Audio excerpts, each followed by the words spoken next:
brought to you by Hire.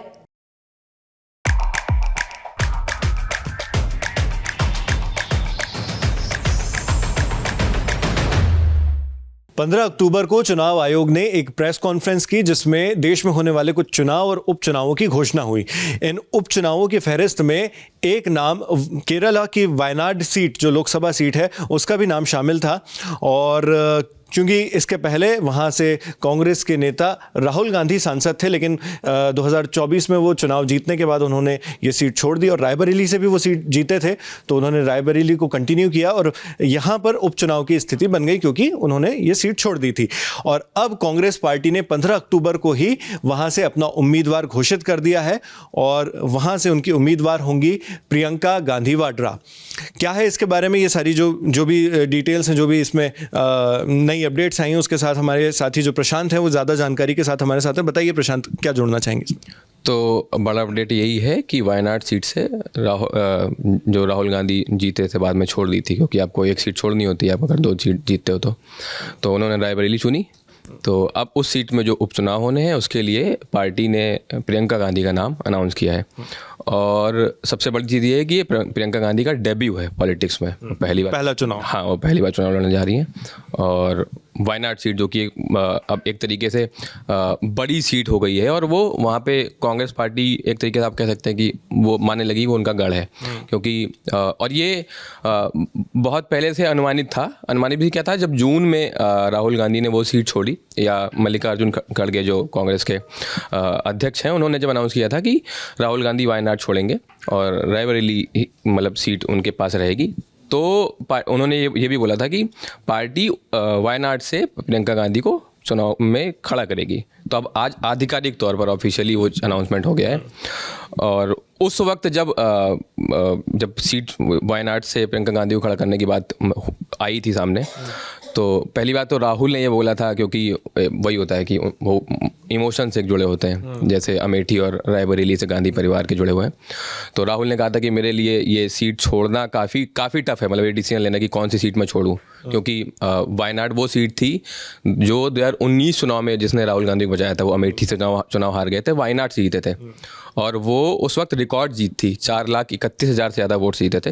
2024 में इस साल के जो चुनाव हुए थे उसमें आई थिंक 3,63,000, अगर मैं सही बोल रहा हूँ। जब 2024 में जब ये मौका पड़ा था कि राहुल गांधी को चुनाव करना पड़ा था कि दोनों में से वो कौन सी सीट रखेंगे, तो ये भी खबरें सामने आई थी कि उनको इस चीज़ के लिए बहुत मनाना पड़ रहा है कि वो जो वायनाड की सीट है उसमें, क्योंकि एक सीट उन्होंने आखिर छोड़नी ही थी, तो उनको मनाया जा रहा था कि रायबरेली रख लीजिए, लेकिन वो वायनाड सीट न छोड़ने के लिए बड़े तटस्थ थे। ये भी था, इसीलिए मतलब राहुल ने जब छोड़ने का फैसला लिया तो राहुल ने यही बोला कि मैं मतलब जितना प्यार वायनाड के लोगों से करता हूँ, मतलब शायद, तो वो उन्होंने बोला कि मैं मतलब बहुत लगाव उन लोगों से और उनके लिए फैसला बहुत कठिन था, ये बाद में उन्होंने बोला। और लेकिन जब मल्लिकार्जुन खड़गे ने अनाउंस किया कि पार्टी ने फैसला किया है उस वक्त जून में कि प्रियंका को उतारा जाएगा, जिसका ऑफिशियल अनाउंसमेंट आज हुआ, तो तब मतलब राहुल ने ये भी बोला था कि वायनाड के लोगों के लिए ये एक चीज़ है कि वो इसको इस तरह से लें कि उनके लिए 2 लोग उनके मतलब हैं साथ में, एक भाई और एक बहन पार्लियामेंट जाएंगे। तो वही है कि वो इमोशन से जो सीट से जुड़े हुए थे।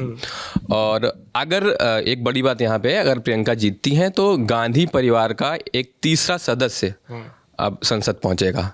सोनिया गांधी राज्यसभा सांसद हैं और राहुल गांधी लोकसभा सांसद हैं, लीडर ऑफ अपोजिशन भी हैं। अगर प्रियंका जीतती हैं तो वो गांधी परिवार की तीसरे सदस्य होंगी। हाँ, इसके अलावा और आप बता रहे थे कि पहला चुनाव होगा, अगर प्रियंका गांधी इस चुनाव में लड़ती है तो ये उनका पहला चुनाव है।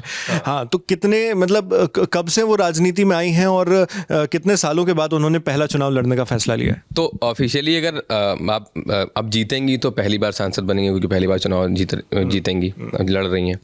लेकिन हाँ, एंट्री अगर पॉलिटिक्स में आप देखें तो 2004 के जो लोकसभा चुनाव थे तो उसमें प्रियंका गांधी पहली बार राजनीतिक मैदान में देखी गई थी, वो कैंपेन करती नजर आई, जैसा कि इस बार भी हुआ। वो वायनाड में भी प्रियंका ने राहुल के लिए कैंपेनिंग की थी और अभी अमेठी रायबरेली में भी खूब, हाँ, हर जगह कैंपेनिंग की। उसके बाद अभी क्योंकि जून के बाद से जब अनाउंस हो गया उसके बाद से, और वायनाड में जो लैंडस्लाइड हुई और जो आपदा आई प्राकृतिक, उसके बाद से जब भी राहुल वायनाड पहुँचे हमेशा साथ में प्रियंका रहीं। तो वो मतलब वो मैसेजिंग ही थी लोगों के लिए वहाँ के कि Priyanka is going to be the candidate, और आज वो ऑफिशियल अनाउंसमेंट है कि आपको हमने कैंडिडेट दे दिया, आप उसको जिताइए। तो अब उपचुनाव होगा 13 नवंबर को, है ना? हाँ, तो उपचुनाव 13 नवंबर को प्रस्तावित है।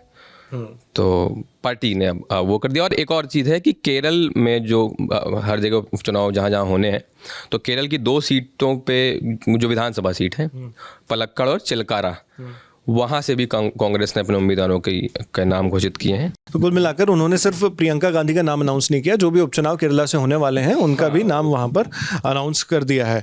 अच्छा, और इलेक्शन कमीशन ने जो आज घोषणा की उसके बारे में अगर आप कोई और जानकारी जोड़ना चाहें, जो भी उपचुनाव और चुनावों की डेट्स अनाउंस हुई हैं। हाँ, बड़ी घोषणा यही थी कि महाराष्ट्र और झारखंड के जो विधानसभा चुनाव हैं उनकी तारीखें आई हैं, और क्या कहते हैं, महाराष्ट्र में 1 चरण चुनाव होगा और झारखंड में 2, 13 और 20 नवंबर को, और फाइनली मतलब जो रिजल्ट है उसके बाद शायद 23 नवंबर को, आई थिंक, हाँ 23 नवंबर को रिजल्ट जारी किया जाएगा इन उपचुनावों का और जो भी विधानसभा चुनाव है सबके एक साथ। तो ये थी इस वक्त की बड़ी खबर कि प्रियंका गांधी अब चुनावी मैदान में खुद डायरेक्टली सीधे तौर पर उतरने वाली हैं। इसके अलावा उनका डेब्यू है बिल्कुल, और 2004 में वो एक्टिव पॉलिटिक्स में आ गई थी, लेकिन तब वो कैंपेनिंग तक सीमित थी। अब उन्होंने खुद चुनाव लड़ने का फैसला ले लिया है और वायनाड में उनका पहला चुनाव होगा। इस चुनाव के क्या नतीजे होते हैं ये जानना बड़ा दिलचस्प होगा। और साथ ही जब लोकसभा चुनाव की बात चल रही थी तब ये भी कयास लगाए जा रहे थे कि अमेठी और रायबरेली दोनों एक गांधी परिवार की कन्वेंशनल सीट है, तो वहां से प्रियंका गांधी चुनाव लड़ सकती हैं। कई लोगों का ये अनुमान भी था कि अमेठी से लड़ सकती हैं, लेकिन हालांकि उन्होंने फिर केएल शर्मा को, किशोरीलाल शर्मा जो हैं, उनको पार्टी ने अपना कैंडिडेट बनाया, और वो जब जीते भी थे तो प्रियंका गांधी उनकी जीत में एक काफ़ी बड़ा फैक्टर रही थी, क्योंकि उन्होंने बहुत ज़्यादा कैंपेनिंग की थी केएल शर्मा के लिए। और जब केएल शर्मा लोकसभा चुनाव जीते तो उन्होंने एक बहुत इमोशनल पोस्ट भी उनके लिए की थी। तो ये सारी चीज़ों को देखते हुए अब प्रियंका गांधी जैसे ही वायनाड में आ रही हैं, और वायनाड में भी वो क्योंकि कभी भी कोई भी आपदा रहे, सेलिब्रेशन रहे, कुछ भी रहे, कोई बड़ा अगर कुछ होता है तो प्रियंका गांधी राहुल गांधी के साथ भी वहां पर देखी जाती रही हैं। तो अब वहां से जब वो चुनाव लड़ेंगी तो क्या नतीजे होते हैं वो देखने वाली बात होगी। और रही बात चुनाव की, तो लल्लन टॉप की टीम ग्राउंड पर जरूर पहुंचेगी और चुनाव यात्रा से हम आप तक ग्राउंड कवरेज पहुंचाएंगे। तो आप बने रहिए दी लल्लन टॉप के साथ सारी चुनावी यात्रा देखने के लिए। मेरा नाम है शेख नावेद, मेरे साथी प्रशांत हैं जिन्होंने आपको ये सारी जानकारी दी, और कैमरे पर मेरे साथी हैं आलोक। आप देश और दुनिया से जुड़ी हुई खबरों के लिए बने रहिए दी लल्लन टॉप के साथ। शुक्रिया।